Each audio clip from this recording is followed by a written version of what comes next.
does happen. Well, we're not going to see what most people are expecting. That's for sure. I can guarantee that, because most people looking at the weights and saying, oh, they're too far apart. Canelo's too big. No, we're not going to see what y'all think we're going to see.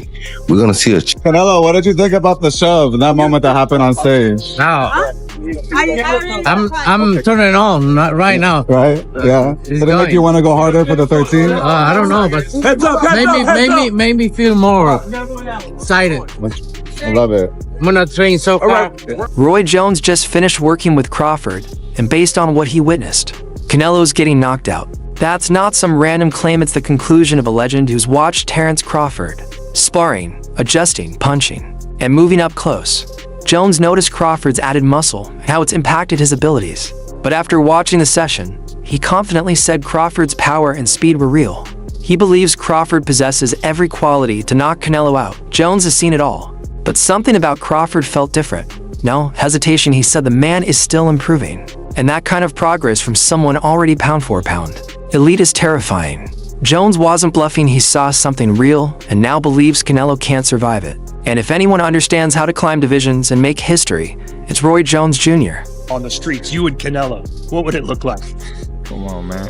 Yeah, I know what I do. I ain't got to talk about it on the streets. I'm me against anybody. I ain't never gonna say another man gonna whoop me. So, that's your answer right there. I guess in Guadalajara, you think it'd be a little different on the streets if Terence came to town? I think every city, every place is different, no? It's different. But we don't talking about the streets. We're talking about boxing. Roy Jones' serious tone has turned the pressure up on a fight that was already being called. One of the decade's biggest moments. Crawford isn't tiptoeing into the spotlight, he's charging in and bringing intensity with him. That energy showed when Canelo Alvarez asked for the fight to happen in a smaller ring. It was clearly an attempt to reduce Crawford's movement, expecting Bud would want to box and use sharp angles, instead of standing and trading shots with a naturally larger opponent. But rather than avoid the topic or stay silent, Crawford embraced the moment and answered directly. I go back and forwards, to be honest with you. Like, when I talk to Bud, kind of like he convinces me that he's going to win the fight because he's such a believer in his own ability and he's very convincing. And then you see the presser yesterday and I thought Canelo looked really well. Do you know what I mean? Obviously he's a big lump, so I was always Canelo, then I sort of leant towards Bud, but now I'm back with Canelo, so we'll see. The only running I'll be doing, Crawford said at the press conference, is running upside his head, and it's a big head. It landed as a joke, but it carried a clear message. Crawford wasn't downplaying aggression, he turned the whole idea on its head. Instead of rejecting the smaller ring, Crawford welcomed it and laid out exactly what he had planned. I'm hunting him, he said. I'm hunting everything he's got and I'm taking it September 13th. Amongst the era that surpassed us, the Floyd, the Pacquiao, the De La Hoya, we both came up in that era. And he was right there with those fighters, and he got the chance to fight the Miguel Cottos, the Floyd Mayweathers, and the Kovalevs and Triple G's, and I wasn't able to get those mega fights, so this is my mega fight, this is my moment, and that's the reason why I want to fight an all-time great like Canelo. These aren't just trash talk lines, they're part of a calculated mindset from someone who's never lost. Crawford's resume is spotless, 41 wins, 31 knockouts, and now a 4-division world champion after defeating Israel Madrimov for a super welterweight belt. That was a unanimous win, not a knockout, but still another division conquered for his growing legacy. He's now moving up to more weight classes, going after an undisputed champion in his 5th division. Meanwhile, Canelo Alvarez just had one of his dullest fights yet, beating William Skull by decision in a flat performance. I'm going with Terence Crawford. Big weight jump, a dangerous fight, but somebody's got to prove to me that they can break Terence Crawford's will and that he can't figure it out against you. It ain't no disrespect toward Canelo, but I've said this in the last couple of years. I'm not betting against Terence Crawford against nobody like that. You got to show me that you can beat me. Across 12 rounds, they managed to throw just 445 punches combined to record low for a major title bout. It wasn't just slow, it left fans questioning things. Not about Canelo's legacy, which includes historic wins, but about where he stands right now. He no longer looks like the counter-punching beast who chased opponents with clever pressure. Against Skull, Canelo looked flat, overly cautious, and like someone more focused on survival than inflicting damage. Terence Crawford, does he have an opportunity to beat Canelo? I think if anybody has a chance to beat Canelo, I think it's Terence Crawford. His IQ is on another level. He's a great fighter and he's strong. It's just that it's a lot of weight. I wouldn't be surprised if Terence Crawford wins. Wouldn't be surprised if he loses either. Terence Crawford, when he went up against the best opposition, like Errol Spence, he showed what level he's on, what type of dog he is. I don't know. You really have to let these fights play out to see what happens. He might get hurt. That might activate him to come back strong. Could you still make 68? I don't want to make 68. No, I know you don't. Terence wins 68. Yeah, well, if that's, yeah, I can make 168. That version of Canelo could be in serious trouble against Crawford, who's built to dismantle fighters that pause or slow down. Crawford's game is reactive, precise, and lethal when provoked. If Canelo holds back or doesn't throw enough, Bud will take over. But this isn't just a battle of styles anymore. Every press conference is raising the heat. In New York, things turned quickly. Crawford walked up to Canelo, who shoved him. Both entourages exploded and security jumped. And it wasn't for show, it was raw, heated, and very real. This fight carries personal intensity built over long legacies. It's cool. Is there a champions? I'm going to fight another elite There is fighter a champions, September. good fighters, but elite fighters is different. So wait. So I'm going to fight an elite fighter in September. Yeah. Okay. Then we're gonna find out. Then we're going to find out. And don't get me wrong, you're a great fighter. I know I'm great. You're a great fighter. But are you gonna find out? I hope your uncle Turki Alashi pay you enough money because it's gonna be the last. That's for sure. It may be. Maybe. I hope he pay you enough. But you know, after fighters fight me, they never the same. So I just hope your career continue. If you look at my career, never. Both fighters have claimed for weight divisions. Both are undisputed champions. And both are walking into Vegas on September 13th, not just for belts, but for something bigger. Crawford views it as a shot at immortality, his opportunity to silence every critic and etch his name above the most legendary lightweights and welterweights ever. Canelo, with his the 2nd of February 63 record and 39 knockouts, wants to quiet the chatter that his prime is behind him. Happen in boxing, you know what I'm saying?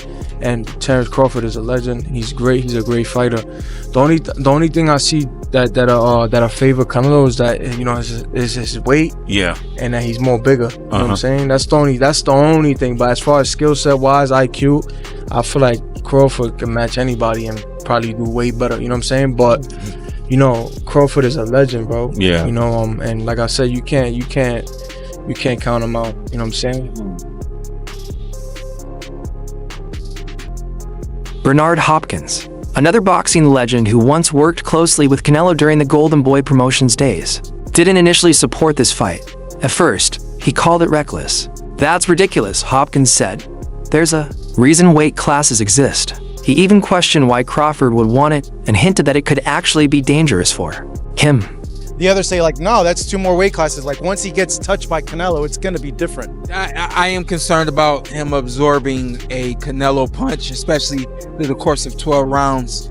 We do know this about Canelo. He's going to slow down, you know. So I think if anything, Canelo would try to start fast and bang on him and break him down before he gets later. And he's still got that kind of steam. But, you know, there's so many components that make a champion. There's so many components that make a great, a legend. It's just so much. But Hopkins has changed his mind. In a newer interview, he said Crawford absolutely has a shot, an 85% chance to be exact. That's not just cautious hope, it's almost certainty. He's not just trying to prove a point, Hopkins said. He's trying to show Canelo's run is over. Coming from someone as cautious and analytical as Hopkins, that's meaningful. He's not sold by hype, he studies technique. And if Crawford controls the pace, Hopkins believes Canelo won't recover. That's a real threat. He hopes you don't run. And Turki has a knockout bonus in this fight. And there seems to be something out there like the way for you to win this fight is to move. Is that true? Listen. Turki, you need to put a small ring. The smaller ring in the... Now add this, a bonus for a knockout. His Excellency Turki Alalshik, one of the event's biggest financial backers, confirmed that a major bonus awaits anyone who scores a KO. He didn't say how much, but said clearly it needs a finish. Not for belts or pride, but for spectacle. This is more than boxing, it's entertainment now. With Saudi investment, huge cross promotions, and UFC-like production, this fight is redefining boxing's image. Turki also revealed the most expensive Ring Magazine belt ever will go to the winner crafted by a British firm. That usually makes pieces for royalty. This isn't a trinket, it's a gold-crafted, elite symbol of dominance. It would be a disappointment if this did normal boxing numbers, you know, and let's be real, you know what Jake Paul is gonna say. He already shitted on this fight. Don't let the numbers not come anywhere close to his numbers with Tyson, and it's gonna be all bad. Would it even matter if Bud and Canelo didn't do the numbers of Jake and Tyson? Or is that an indictment on the sport that, you know, it's just showing what our fan base prefers, right? And for one to truly dominate this era, Canelo must stop a man who's not just adding weight, he's bringing intelligence, speed, and elite timing. Crawford isn't stepping up to test himself, he's stepping up to claim his throne. And fighters like Roy Jones Jr. and Bernard Hopkins believe he's ready. Even with Canelo's crowd advantage, especially in Vegas, Crawford's unfazed. "I want everyone booing me," he said. "They're gonna be crying when it's over." You need to put a small ring, the smaller ring in the. The only, hey Matt. Yeah. The only running that I'm gonna be doing is running upside his head, and I can assure you that. Facts. And he got a big head too. That kind of quote lives in highlight reels if it happens. If Crawford wins, especially by knockout, his name rockets into top 10 all-time great territory. A 5-weight champion who stayed undefeated and beat a bigger opponent without massive promotion behind him. Meanwhile, Canelo must find that old fire. He can't coast like he did against Skull. He can't rely on volume or size. The man across from him is bringing more than skills, he's bringing believers. From Roy Jones to Hopkins, from Omaha's quiet gyms to Vegas lights, they all see the same thing. Crawford is ready. And Canelo might be fighting more than just a man, he might be up against destiny. On Terence Crawford's side, all the legacy, meaning he only has the opportunity to win the belts. Saul only has an opportunity to defend them. Terence Crawford has an opportunity to be in a 5 division and the only person to win all 4 belts in 3 separate weight divisions. Why is Saul taking this fight? And I'm going to tell you why. Because there's some things in life more important than just the belts. And that 20-year career that Terence Crawford made, that all that he has, is very valuable. Very, very valuable. He had 1 foot out the game. Floyd Mayweather's name always comes up when Canelo enters a big fight, and the Crawford matchup is no different. His 2013 loss to Floyd is the only time he was truly outclassed for the full fight. Officially, it was a majority decision, but fans remember it as a schooling. Now Canelo is turning that memory into motivation. He stirred controversy by saying Crawford, not Floyd, is the better fighter. "I think Crawford's better, he switches guards, he's smarter," Canelo said. It was a headline-grabbing quote, clearly meant to raise the stakes. But it also shook the boxing community, especially Floyd's circle.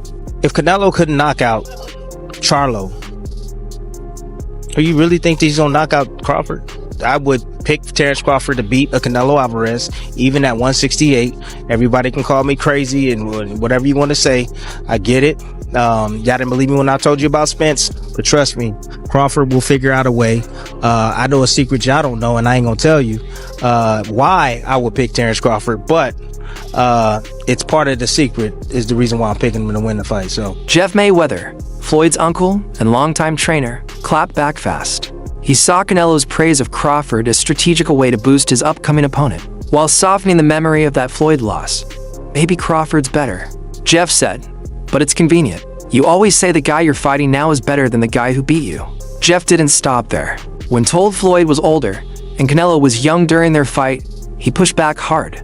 Canelo had more fights than Floyd, and Floyd was 36. Prime is your 20s, not mid-30s, Jeff argued. You need to put a small ring, the smaller ring in the. The only, hey Matt. Yeah. The only running that I'm gonna be doing is running upside his head, and I can assure you that.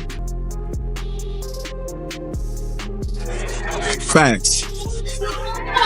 And he got a big head too. It's not just about the numbers, it's about the spin. Jeff believes Canelo is using Crawford's rise to reframe his past defeat. By suggesting Crawford is better, he justifies the Mayweather loss while hyping this next test.